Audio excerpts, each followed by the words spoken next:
Bonjour à tous, ici Chaos pour un nouveau numéro de Professeur Chaos. Aujourd'hui nous allons parler de storytelling. Alors je précise, nous allons surtout parler de storytelling politique, puisque en fait moi j'en connais une autre forme qui est la forme originelle, c'est celle qu'on pratique dans le jeu de rôle sur table. Vous savez, Donjons et Dragons, Vampires et autres jeux comme ça sur table. Le storytelling, à la base, c'est la technique qu'utilise le maître du jeu, en fait, finalement, pour raconter l'histoire, pour raconter le jeu de rôle. Mais, depuis quelques années, le terme a été utilisé pour d'autres choses, et donc notamment en politique, et c'est ça qu'on va voir aujourd'hui. Alors, pourquoi le storytelling politique? Alors, au départ, quand un homme politique voulait faire sa campagne ou en tout cas présenter ses idées, il se basait sur plusieurs choses, sur des faits et sur ses actions, ce qu'il voulait faire. Donc il avait d'un côté un bilan des faits, de la réalité, et de l'autre sa vision du futur. Du coup, le public, quand on lui présentait le programme finalement, avec d'un côté le bilan, les faits, le descriptif de la réalité, du moment, et de l'autre le devenir du pays, eh bien il avait finalement plusieurs choix. Soit il était d'accord avec le descriptif de la situation, et donc avec les actions à mener, soit il n'était pas d'accord. Mais finalement, c'était très subjectif, c'est-à-dire que, je sais pas, par exemple, si on prend la question du changement climatique, il y en a qui sont d'accord avec le bilan dressé et qui se disent effectivement il faut changer quelque chose. Il y en a qui sont pas d'accord déjà avec l'aspect scientifique en disant non, c'est pas vrai. Et puis au niveau des actions, c'est pareil, on est d'accord ou pas d'accord avec telle et telle action pour agir. C'est pas tant que les actions présentées soient vraies ou fausses, c'est surtout qu'on n'est pas forcément d'accord avec la manière de faire. C'est un peu le changement, l'alternative gauche-droite en France. Hein. Il y en a qui pensent qu'il faut plutôt s'occuper de l'emploi, d'autres plutôt de la sécurité, d'autres plutôt de l'économie. À la limite, il faut s'occuper de tout. C'est surtout une question de priorisation et de graduation de la méthode.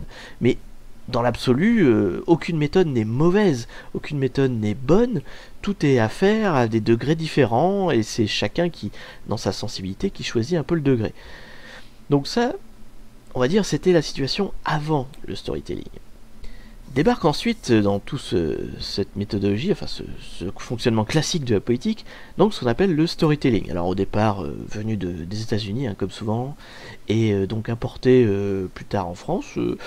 C'est une méthode qui remonte à loin maintenant, mais c'est vraiment présent. Enfin, c'est vraiment annoncé comme étant du storytelling maintenant, reconnu comme étant du storytelling maintenant, mais ça fait déjà une cinquantaine d'années qu'on y a droit. Donc le principe c'est quoi? C'est que au lieu de présenter aux gens des actions, un programme, et que les gens doivent se positionner par rapport à ce programme-là, eh bien on fait quelque chose de très différent, on va leur raconter une histoire. Avec le storytelling, l'histoire est la suivante. On a d'un côté une personne, donc ici le candidat politique, qui est le héros finalement. C'est le héros de l'histoire, c'est le personnage central. En quoi c'est un héros? Eh bien, il y a plusieurs formes, il y a plein de sortes de héros. Il y a le héros chevalier, il y a le anti-héros, il y a plusieurs sortes de héros comme ça. Donc on va dire par exemple, voilà, c'est un héros chevalier, c'est un héros qui vient défendre les problèmes. Et de l'autre côté, puisqu'on a un héros, de l'autre côté, on a donc forcément un ennemi à abattre, un problème. Alors ça peut être la finance, comme on entendait il y a pas si longtemps que ça. Ça peut être donc les gens, les étrangers. C'est en tout cas le méchant. Et donc le héros est là pour lutter contre les méchants. Et c'est très différent de ce qu'on a vu juste avant, puisque on ne parle pas de faits, on ne parle pas de bilan, on ne parle pas d'action, on parle d'une histoire. Et une histoire qui, par définition, n'est pas du tout corrélée à la moindre réalité. Cette histoire de pourfendeur du mal, on s'en fout si c'est vrai en fait. Ça n'a aucune espèce d'importance. Ce qui est important, c'est qu'il y ait une histoire.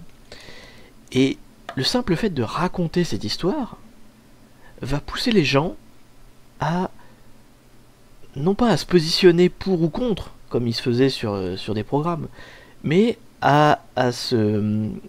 comment dire, à anticiper la fin de l'histoire.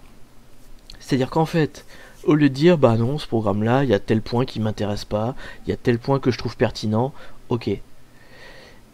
Si vous racontez une histoire, la pensée des personnes qui l'écoutent, c'est plutôt de se dire, ah, qu'est-ce qui va se passer ensuite?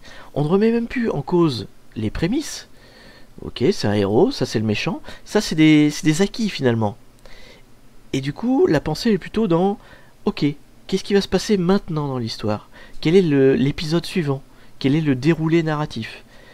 Et les gens vont s'intéresser à cette partie-là, et plus du tout à la partie factuelle, à la partie action. C'est une manière de guider, de se dire, voilà, moi je me place dans ce récit-là, donc je m'attends à telle sortie, et voilà, je guide.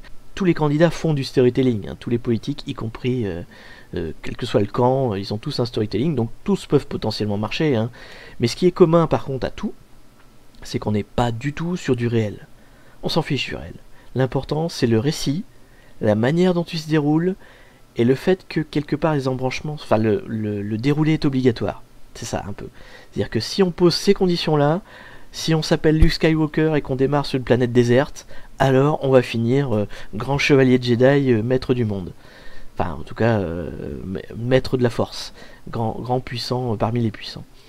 C'est ça, on pose des prémices d'histoire, de narration qui sont communes à toute l'humanité. Hein. C'est des récits qui remontent à la Bible et avant. Hein. On est sur même les récits préhistoriques. Donc, ce sont des récits qui sont des arcs narratifs qui sont extrêmement inscrits en nous. Et donc ces récits-là, on a tendance, par pulsion quelque part, à les suivre. Et donc on s'attend à ce qu'ils finissent de la manière où ils sont censés se terminer. Vous avez jamais le héros qui finit décapité parce que le démon a gagné. Ça n'arrive pas. C'est toujours le bien qui gagne. Et donc, à partir du moment où vous vous positionnez comme étant le bien, comme étant le héros, d'une manière ou d'une autre dans votre histoire, quelle que soit l'histoire, eh bien vous vous positionnez comme étant celui qui va gagner. Et c'est cette méthode-là qui est utilisée par les politiques maintenant. Voilà, ça nous a permis de faire le point sur ce qu'est le storytelling. J'espère que ça vous a intéressé. N'hésitez pas à m'envoyer d'autres sujets si vous voulez que j'aborde un sujet en particulier. Et puis je vous dis à une prochaine pour un nouveau numéro de Professeur Chaos. Salut!